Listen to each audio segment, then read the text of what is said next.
नोटों के बंडल ही बंडल थे उस बेड पर। 500 के, 100 के, 50 के, 20 के, 10 के और कई सारे सिक्के भी थे। पिंटू लाल घूर घूर कर उन्हें देख रहा था। वो एक एक नोट को हाथ में उठाता, उन्हें सहलाता, उन्हें चूमता और फिर बेड पर रख देता। वाह, क्या खुशबू है इन नोटों की। दुनिया की सबसे अच्छी सुगंध तो यही होती है। अरे बाकी सब तो दुर्गंध है। पिंटू लाल बेड पर पड़े नोटों और सिक्कों की तारीफ कर ही रहा था कि तभी बाहर तेज तेज हवा चलने लगी। हवा का जोर इतना था कि उसके कमरे की खिड़की अचानक से खुल गई। पिंटू लाल कुछ समझ पाता उसके पहले ही हवा का तेज झोंका खिड़की के अंदर आया और उसके नोटों को उड़ाने लगा। इसे देखकर पिंटू लाल के चेहरे का रंग ही बदल गया। अरे अरे ये क्या हो रहा है? अरे मेरे नोट, अरे मेरे नोट, अरे अरे कोई खिड़की तो बंद करो। अरे अरे ओ बिमला, बिमला, अरे मर गई क्या तू? बिमला। अपनी पत्नी विमला को आवाज देते हुए वो नोटों को संभालने के लिए बेड पर पीछे चादर को खींचने लगा। अचानक से चर्र की आवाज आई। जैसे ही चर्र की आवाज आई, पिंटू लाल की पत्नी विमला चीखते हुए बोली, हे भगवान, क्या करूं मैं इस आदमी का? अरे फिर से चादर फाड़ दी आपने। ये तीसरी चादर है इस महीने जिससे आपने फाड़ दी है। विमला की चिड़चिड़ की आवाज सुनकर पिंटू लाल आंखें फाड़ फाड़ कर इधर उधर देखने लगा।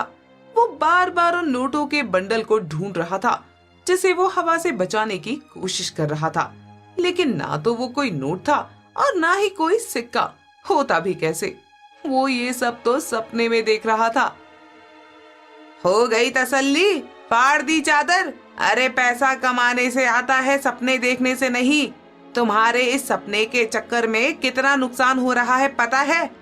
सुबह सुबह विमला की किचकिच शुरू हो गई थी। पिंटू काफी देर तक उसकी बातें सुनता रहा और फिर बोला, अरे पैसा कमाने के लिए पहले सपने ही देखने पड़ते हैं भाग्यवान। यही तो पहली सीढ़ी है। हाँ हाँ, वो तो सही है। पिछले 10 साल से तुम पहले ही सीढ़ी पर चढ़े हुए हो, आगे क्यों नहीं बढ़ते? पिंटू लाल मोमोज की दुकान लगाता था। वो बहुत ही लालची था, इसलिए मोमो में खूब सारी हेरा फेरी किया करता था। वेज मोमो में सड़ी गली सब्जियां डालता तो नॉन वेज मोमो में बहुत ही कम चिकन डालता।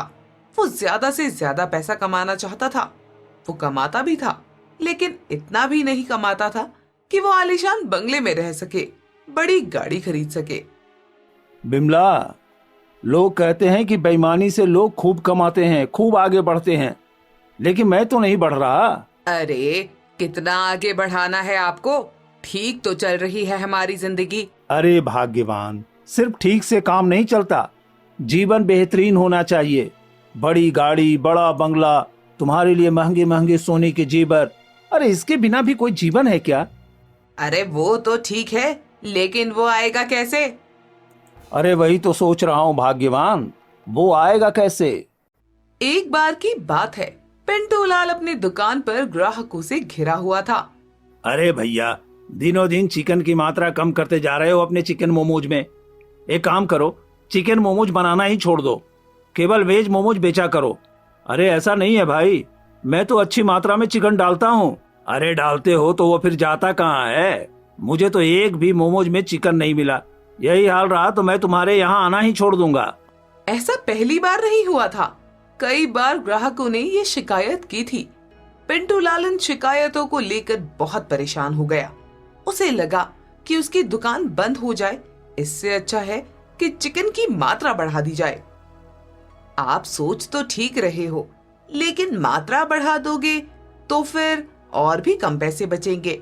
फिर कैसे अपना सपना पूरा होगा गाड़ी और बंगले का? अरे वही तो सोच रहा हूँ भाग्यवान, लेकिन अगर ये नहीं करूंगा तो दुकान बंद हो जाएगी, और दुकान बंद हो गई तो गाड़ी बंगला तो दूर, रोटी के लाले पड़ जाएंगे। पिंटू लाल के पास कोई और चारा नहीं था, लेकिन अब उसकी कमाई बहुत ही कम हो गई थी। उसका अमीर बनने का सपना उससे और दूर होता जा रहा था। लेकिन वो कहते हैं ना कि लालची इंसान कोई ना कोई मौका तलाश ही लेता है। एक बार की बात है, सुबह का समय था। मौसम बहुत ही खराब था। बारिश होने की पूरी संभावना थी, क्योंकि बार बार बिजली कड़क रही थी और बादल भी गरज रहे थे। सुनते हो जी, जल्दी से छत पर जाओ और सूखने दिए गए कपड़ों और चादर को ले आओ, बारिश होने वाली है। अरे तू ही ले आना। देख नहीं रहे मैं रोटियां बेल रही हूँ, तुम आकर बेल लो रोटी, मैं ले आती हूँ कपड़े। ये बात विमला ने जिस अंदाज और गुस्से में कही, उसे सुनकर पिंटू लाल भागता हुआ छत पर गया और रस्सी पर सूख रहे कपड़ों को समेटने लगा। वो कपड़ों को समेट ही रहा था कि तभी अचानक उसके माथे पर कुछ गिरा। उसे लगा कि ओले पड़ने लगे क्या। वो डर गया और भागने की कोशिश करने लगा, लेकिन तभी उसका पैर फिसल गया और वो धड़ाम से नीचे गिर गया। बाप रे बाप, टूट गई मेरी कमर। ये कहकर वो अपनी कमर को सहला ही रहा था, तभी उसकी नजर एक चीज पर गई जो उसके सिर पर गिरी थी। ये एक कौवा था। अबे काले कौवे, तेरी चक्कर में ना मेरी कमर ही टूट जाती। बहुत देर तक वो उस कौवे को घूरता रहा, लेकिन वो कौवा बिना हिले डुले वहां पड़ा हुआ था। अरे ये कौवा मर तो नहीं गया? अबे काले कौवे, तुझे मेरी ही छत मिली थी मरने के लिए। पिंटू लाल गुस्से में उठा और उस कौवे को हाथ में उठाकर बाहर फेंकने ही वाला था कि तभी उसके दिमाग की बत्ती जल गई। उसने सोचा कि क्यों ना इस मरे हुए कौवे का फायदा उठाया जाए और चिकन की जगह इस मरे हुए कौवे का मांस मुंह में डालना शुरू किया जाए। अरे बारे मरे हुए काले कौवे, क्या दिमाग दिया है तूने। अरे तेरी ये मौत तो इतिहास की किताबों में दर्ज होनी चाहिए। पिंटू लाल उस मरे हुए कौवे को लेकर भागता हुआ नीचे आया और सीधा रसोई में अपनी पत्नी विमला के पास गया। विमला ने जैसे ही उस मरे हुए कौवे को पिंटू लाल के हाथ में देखा तो गुस्से में चिल्ला उठी, हे भगवान, क्या करूं मैं आपका। कभी रात को सपना देखकर चादर फाड़ देते हो, कभी मरा हुआ कौवा उठाकर ले आते हो। अरे मैंने कपड़े उठाने के लिए कहा था, मरा हुआ कौवा नहीं। विमला की बातों को सुनकर पिंटू लाल मुस्कुराते हुए उससे बोला, अरे भाग्यवान, ये मरा हुआ कौवा नहीं, लॉटरी का टिकट है, लॉटरी का टिकट। अरे दिमाग विमाग खराब तो नहीं हो गया है आपका? ठीक से देखिए, ये मरा हुआ कौवा ही है, कोई लॉटरी का टिकट नहीं। लॉटरी का टिकट ही है भाग्यवान, मैं बताता हूँ कैसे। उसके बाद पिंटू लाल ने जो विमला को बताई थी, उसे सुनकर विमला की आंखें फटी की फटी रह जाती हैं। अरे वाह, ये तो एकदम मस्त आइडिया है। चिकन की जगह पर कौवा का मांस डालेंगे तो लोगों को क्या ही पता चलेगा। लेकिन हमें तो हर दिन कौवों की जरूरत होगी, वो भी बहुत सारे कौवों की। हाँ वो तो है, बिना कौवे के काम नहीं होगा। इसलिए एक काम करना, मैं हर दिन सुबह सुबह निकल जाऊंगा कौवों को पकड़ने के लिए, फिर उसे लेकर घर आऊंगा। आगे तो तुम्हें पता ही है क्या करना है। सच में ये कौवे तो लॉटरी के टिकट निकले। पिंटू लाल अब हर दिन सुबह सुबह जंगल की ओर निकल जाता और कौवों को जहरीले दाने खिलाने लगता, जिसे खाते ही वो मर जाते। फिर पिंटू लाल उन्हें बोरे में भर कर ले आता। उसके बाद उन कौवों को मोमो में डालता। ये बेईमानी उन्हें रास आने लगी, क्योंकि अब चिकन खरीदने में उनके पैसे खर्च नहीं हो रहे थे। कौवे तो फ्री में मिल जाया करते थे। यही नहीं, अब लोगों को भी कोई शिकायत नहीं होती थी, क्योंकि अब वो मोमो में भर भर के कौवों का मांस डाला करता था। अरे वाह पिंटू भाई, पूरे इलाके में ऐसा कोई नहीं है जो तुम्हारे जैसा भर भर के चिकन मोमोज में डालता हो। अरे मैं तो तुम्हारी दुकान का फैन हो गया हूँ भाई। पिंटू लाल की कमाई अब बढ़ने लगी थी। जैसा वो चाहता था वैसा होने लगा था। धीरे धीरे करके उसने खूब सारा पैसा कमाया। एक बड़ा सा बंगला खरीदा, एक नई चमचमाती कार भी। क्यों भाग्यवान, कैसी लगी ये नई कार? तुम्हारी पसंद की है, लाल रंग की। पिंटू लाल की जिंदगी अब सपनों जैसी हो गई थी। वो हर सुबह अपने बंगले की बालकनी से झांकता, कार की चमकती बॉडी में अपना चेहरा निहारता और मन ही मन कहता, देखा, सपना देखने से ही शुरुआत होती है। आलिशान जिंदगी की। लेकिन उसे क्या पता था कि उसकी ये सपनों की कहानी अब किसी डरावने अंत की ओर बढ़ रही थी। एक दिन की बात है, पिंटूलाल रोज की तरह मोमो तैयार कर रहा था। तभी अचानक एक ग्राहक दुकान के सामने बेहोश हो गया। भीड़ लग गई, शोर मचने लगा। उसके बाद तो ग्राहकों के बेहोश होने का सिलसिला शुरू ही हो गया। अरे अरे कोई डॉक्टर को बुलाओ, मुझे भी चक्कर आ रहा है। ये क्या खिला दिया रे पिंटू। आ, आ, चंद घंटों में ये खबर पूरे मोहल्ले में फैल गई कि पिंटू के मोमो खाकर लोग बीमार पड़ रहे हैं। स्वास्थ्य विभाग की टीम आई, जांच हुई और जब मोमो का राज खुला तो हर कोई सन्न रह गया। ये क्या है पिंटूलाल? मोमोज में चिकन नहीं, कौवे का मांस? साहब ऐसा नहीं है साहब, मैं तो चिकन ही डालता हूँ अपने मोमोज में। अच्छा, तो फिर ये क्या जादू से कौवे के मांस में बदल गए? चलो थाने। नहीं साहब, गलती हो गई साहब, माफ कर दीजिए साहब, माफ कर दीजिए। लेकिन अब कुछ नहीं हो सकता था। उसके सपनों की चादर खुद उसी के लालच ने फाड़ दी थी। पिंटूलाल को गिरफ्तार कर लिया गया। उसका बंगला सील हो गया, कार भी जब्त हो गई। विमला भी उसके गुनाहों की बराबर की साझेदार थी, इसलिए उसे भी पुलिस ने पकड़ लिया और दोनों को जेल में डाल दिया। ये क्या हो गया जी? उस काले कौवे ने तो हमारी जिंदगी ही काली कर दी। काले कौवे ने नहीं विमला, मेरी लालच ने सब डुबा दिया। अब पिंटूलाल के पास ना मोमो की दुकान है, ना नोटों का बंडल, बस है तो जेल की चार दीवारी। उसके लालच ने सब बर्बाद कर दिया था। सुबह का समय है। दिनेश अपनी छत छिपकर बैठा हुआ है। उसके हाथ में एक बड़ी सी लकड़ी की टोकरी है। वो टोकरी के हाथों में दबाए आसमान की ओर देख रहा है। तभी उसके कानों में कौवों की काव काव की आवाज आती है। उस आवाज को सुनकर उसके चेहरे पर अजीब सी शैतानी मुस्कान छा जाती है। वो पूरी तरह चौकन्ना भी हो जाता है और मन ही मन एक गाना गाता है।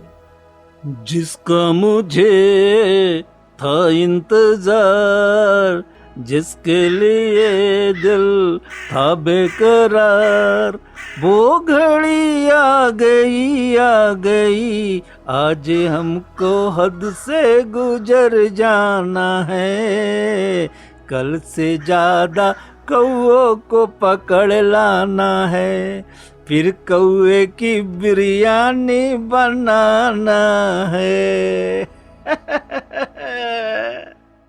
लालच बुरी बला है, ये बात हमें बचपन से ही सिखाई जाती है, लेकिन कुछ लोगों के दिमाग में ये बात घुसती ही नहीं है। वो लालच में इतने अंधे हो जाते हैं कि कुछ भी करने को तैयार रहते हैं। दिनेश भी उन्हीं लालची लोगों में शामिल था। उसकी बिरयानी की दुकान थी जो चलती भी खूब थी, लेकिन वो अपनी चिकन बिरयानी में चिकन के बदले कौवे का मांस डाला करता था। जब उसकी पत्नी हेमलता उसे इस बात के लिए रोकती, वो उससे कहता कि अरे भाई, ज्यादा चिकन डालूंगा बिरयानी में तो पैसे कहाँ से आएंगे? अब पैसे बचाने के लिए दिमाग तो लगाना ही पड़ता है, और मेरा दिमाग तो पता है ना कितना तेज चलता है। हर दिन वो अपनी छत पर कौवों को पकड़ने के लिए बैठ जाता। इसके लिए वो छत पर बहुत सारा अनाज फैला दिया करता था, जिसे देखकर कौवे उसकी छत पर आ जाया करते थे। आज भी वो हर दिन की तरह कौवों का इंतजार कर रहा था। जैसे ही कौवे उसकी छत पर आए, उसने टोकरी उनके ऊपर फेंक दी और खुद टोकरी को टाइट से पकड़ लिया। कौवे टोकरी के अंदर जोर जोर से फड़फड़ाने लगे। अरे ज्यादा मत फड़फड़ा मेरे प्यारे कौवे, नहीं तो मामला बिगड़ जाएगा और फिर कैसे बनेगी तुम्हारी बिरयानी। कौवों को सावधानी से पकड़कर वो नीचे ले आता, फिर उनकी बिरयानी बनाता। लोगों को शक ना हो इसलिए वो खूब सारे खुशबूदार मसाले अपनी बिरयानी में डालता। लो, हो गई तैयार कौआ बिरयानी। अरे क्या मस्त खुशबू है इसकी, जी तो कर रहा है कि लेग पीस यहीं दबा लो। लेकिन चिकन का लेग पीस रहता तो खा भी लेता। अरे कौवे का कौन खाएगा, इसे तो ग्राहकों को ही खिलाऊंगा और मोटा माल कमाऊंगा। कई दिनों से दिनेश का ये गड़बड़ जाला चल रहा था, लेकिन एक दिन उसके पड़ोस में रहने वाले करीम मियाँ की नजर उस पर पड़ गई। हालांकि दिनेश ने तो सारी सावधानी बरती थी, लेकिन फिर भी करीम मियाँ के मोबाइल में उसका पूरा वीडियो रिकॉर्ड हो गया। उसी दिन की बात है, दिनेश अपनी बिरयानी की दुकान पर ग्राहकों से घिरा हुआ था। तभी उसके फोन पर एक कॉल आया। पहले तो दिनेश ने कॉल नहीं उठाया, लेकिन जब बार बार उसका फोन बजने लगा तो उसने फोन उठा लिया। हेलो। अरे कैसे हो दिनेश भाई? कौन? पहचाना नहीं? अरे भाई, दुकानदारी का समय है, पहेलियां बुझाना बंद करो, सीधे सीधे बोलो क्या बात है। बात यह है भाई कि आपकी बिरयानी का स्वाद जबरदस्त है। अरे हाँ, वो तो है, तभी तो मेरी दुकान पर भीड़ लगी रहती है। हाँ ये बात भी सही है, लेकिन मेरे एक इशारे पर वो भीड़ ना सिर्फ कम होगी बल्कि तुम्हें मार मार कर तुम्हारा थोबड़ा भी लाल कर देगी। करीम मियाँ की ये बात सुनकर दिनेश को जोरों का गुस्सा आया और वो भी आग बबूला हो गया।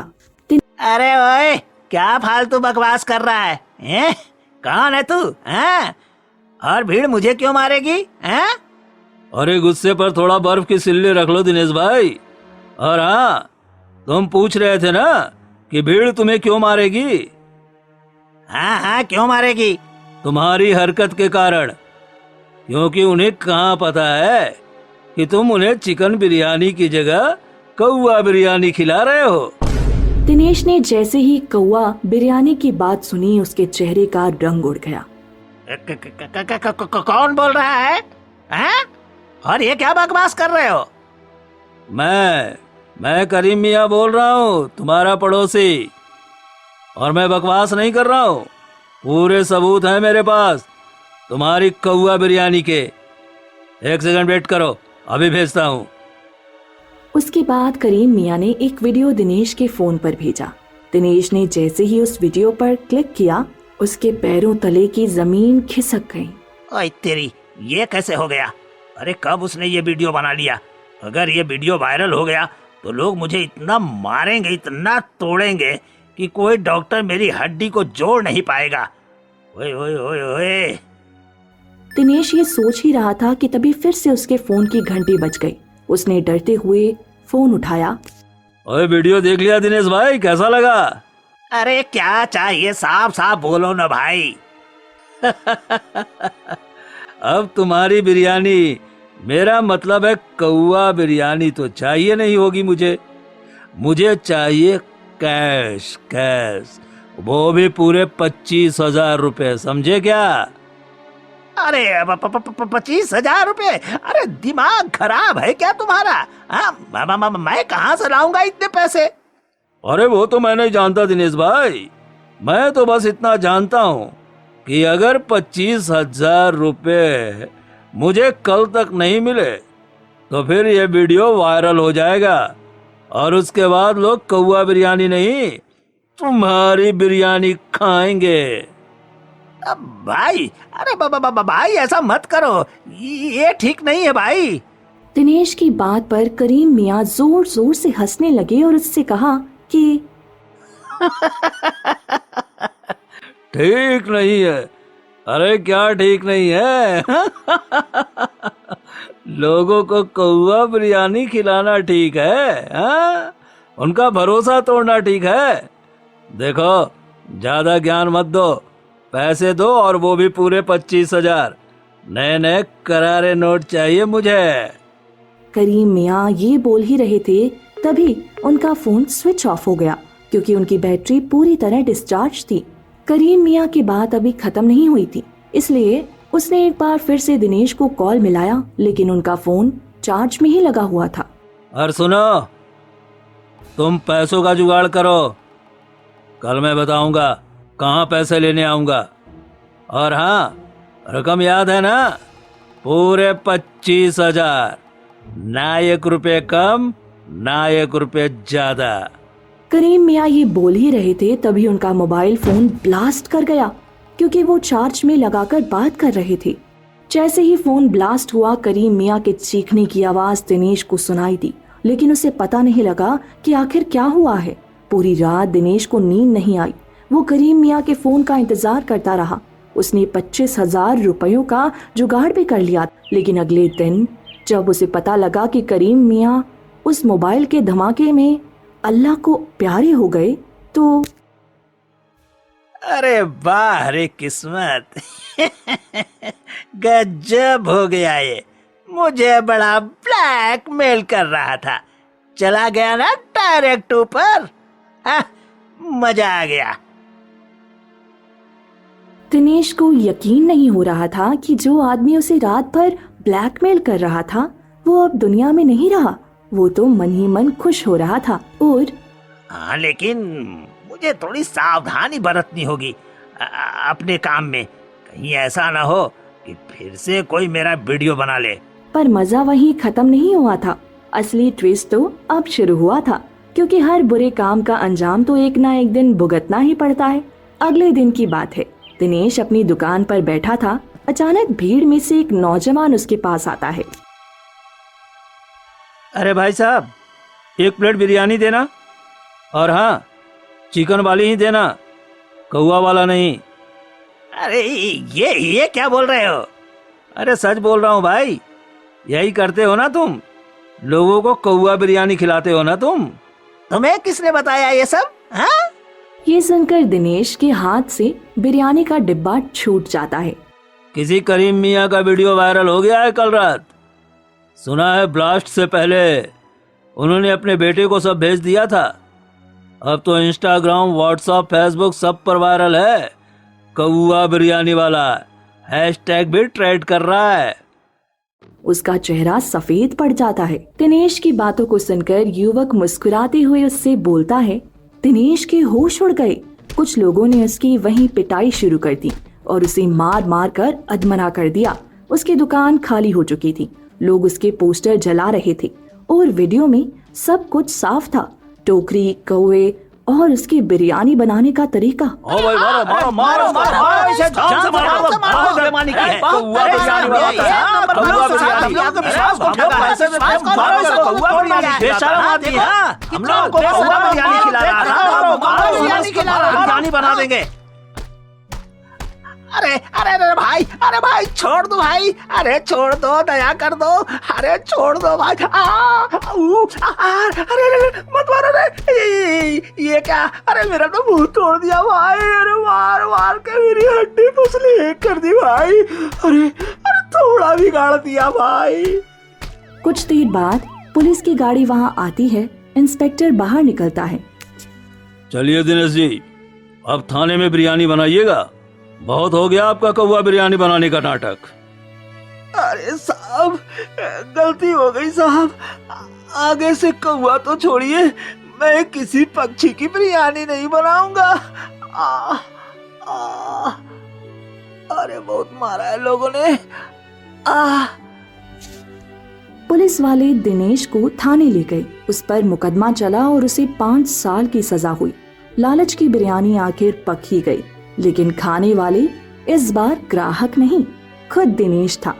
सबक यही है जो हमेशा से हमें बताया गया है, लालच बुरी बला। सुरेश ने कुछ दिन पहले ही अपने गांव में चिकन बिरयानी की दुकान खोली थी।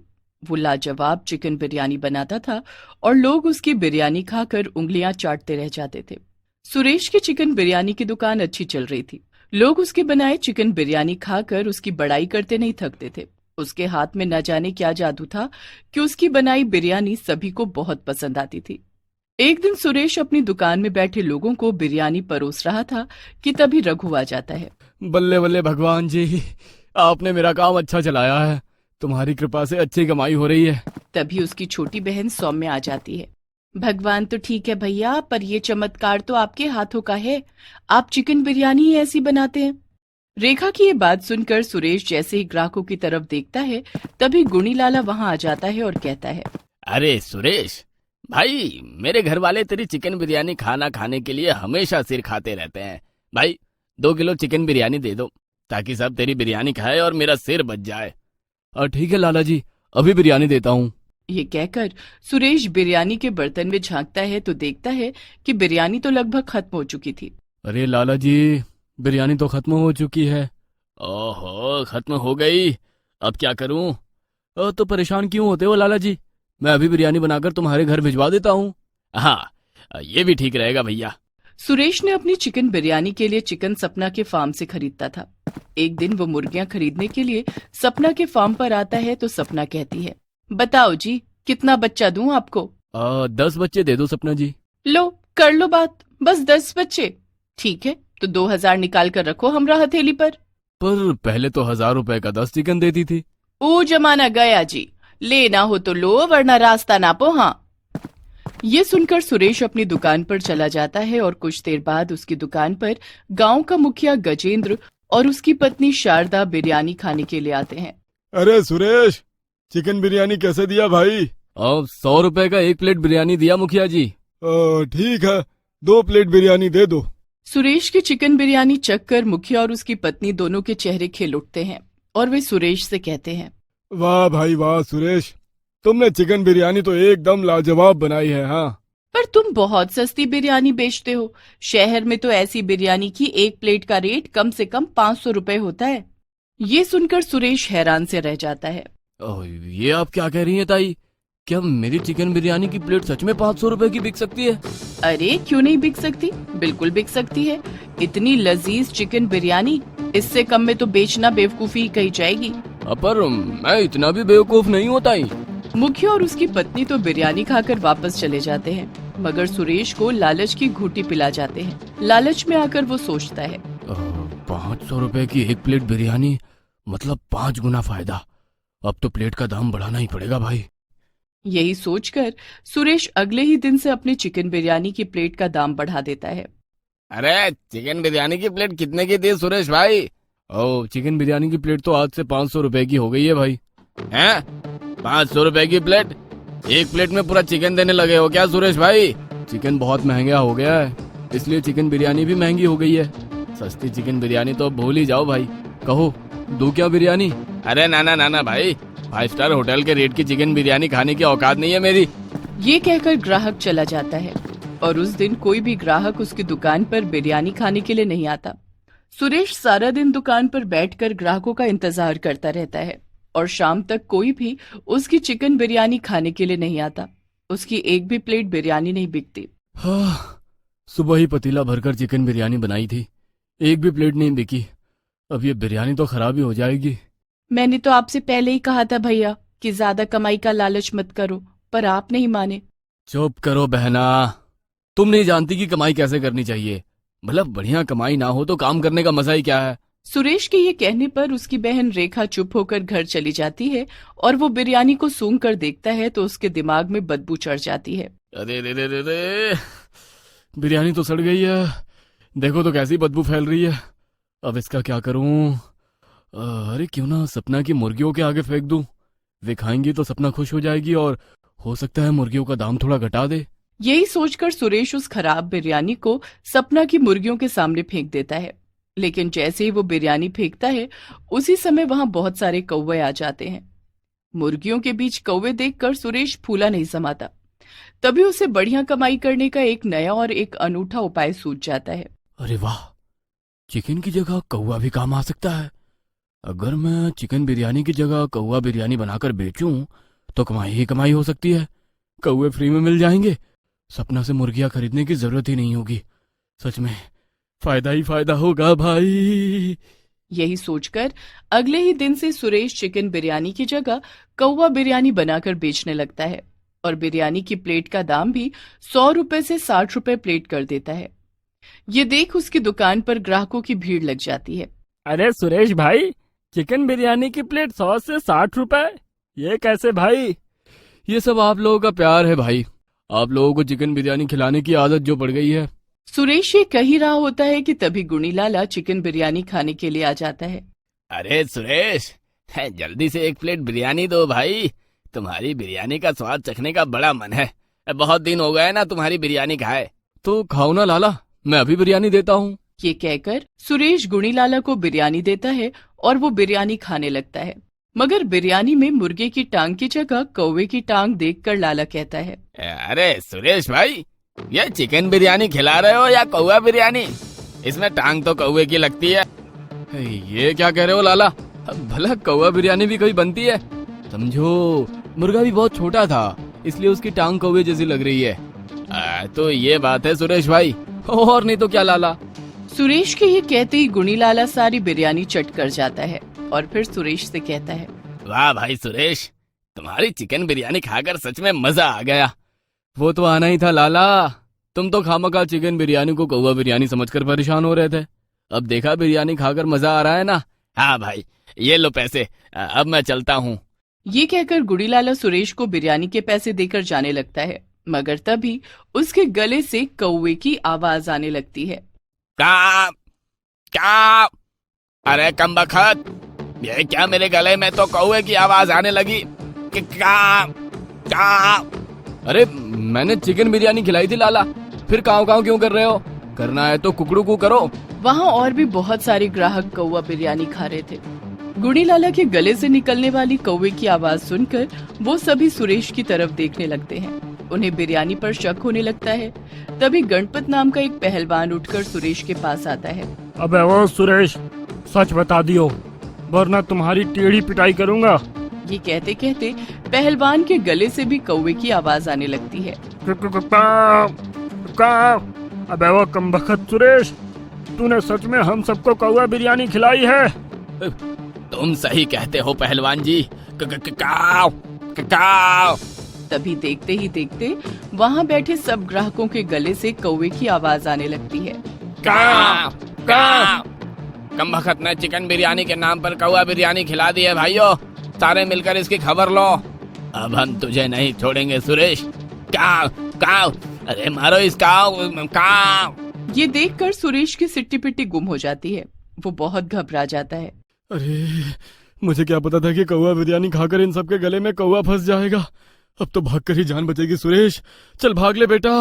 ये कहकर सुरेश वहाँ से भाग लेता है और वे सभी कौवे की आवाज में काव काव करते हुए उसके पीछे भागने लगते हैं। काव काव। आज तेरी खैर नहीं बे सुरेश। काव। फिर जैसे ही लोग सुरेश को पकड़कर उसकी धुनाई करने लगते हैं, तभी उसकी बहन रेखा गांव के वैद्य जी को लेकर वहां आ जाती है।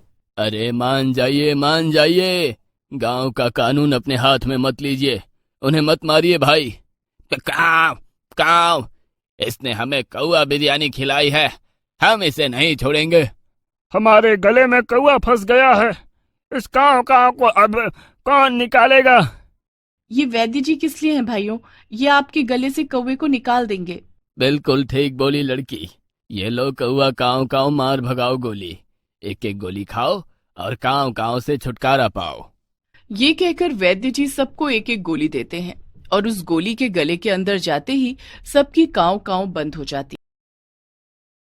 दोस्तों आ ही गए हो तो चैनल को सब्सक्राइब कर देना और वीडियो अच्छी लगे तो लाइक और शेयर भी कर देना और बेल आइकन जरूर दबा देना ताकि आपको नए वीडियोस की नोटिफिकेशंस मिलती रहे।